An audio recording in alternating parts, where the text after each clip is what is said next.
In this tutorial, I'll show you how to use the SUMIF formula in Smartsheet to add values that meet a specific condition. SUMIF is perfect when you want to total sales by salesperson, calculate expenses by category, or sum values for a specific project. The formula checks a column for matching criteria and then adds the corresponding values.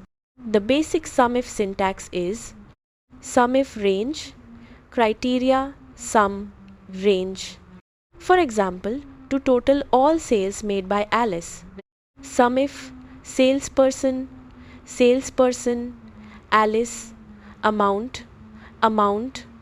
Smartsheet searches the salesperson column for Alice and adds all matching values from the amount column. You can use the same approach for regions, products, departments, or any other category in your sheet. Just change the criteria to match the data you want to analyze.